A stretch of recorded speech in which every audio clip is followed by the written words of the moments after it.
Amis d'être là ce soir pour passer ensemble cette soirée inoubliable. Parce que oui, c'est une soirée qui, ça faisait très longtemps, on en parlait dans les médias, un peu partout. Et aujourd'hui, c'est le jour qui est là et que nous avons tous attendu avec impatience. Et à présent, comme nous sommes là pour soutenir les artistes de genoux, bien sûr, nous allons à présent appeler sur scène celle en tout cas qui aujourd'hui représente valablement la gente féminine de la nouvelle génération. Il a sorti, il est parmi les rares artistes féminines à sortir une chanson avec la légende même de la musique burundaise aujourd'hui aussi qui est là, qui bien sûr, qui continue à faire de la musique. Vous avez sans doute deviné de qui je parle.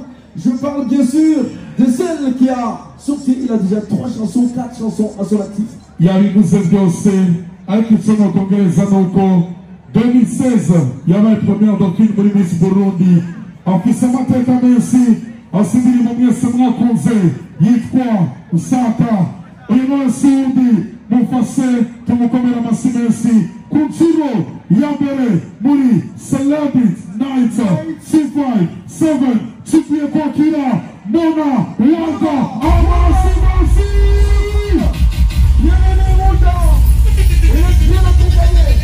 Il est venu avec ses danseuses. Il va monter sur scène parce que oui, parce que oui.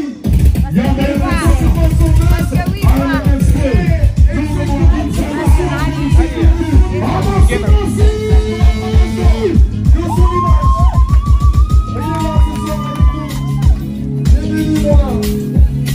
la scène est carrée de journée.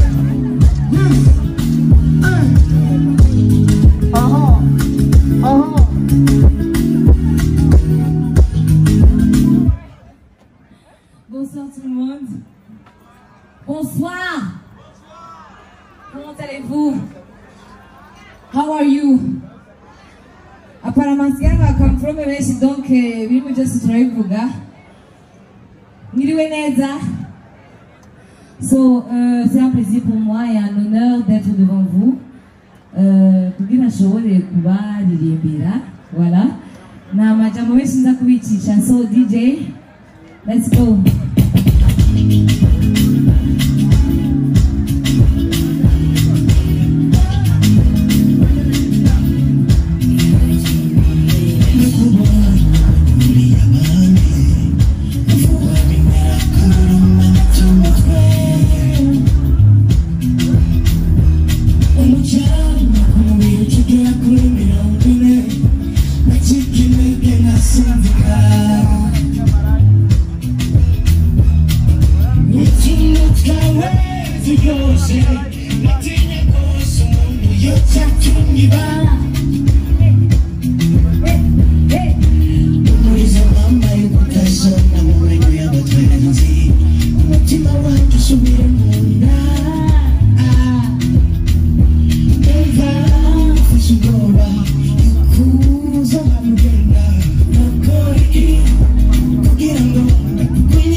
Yeah.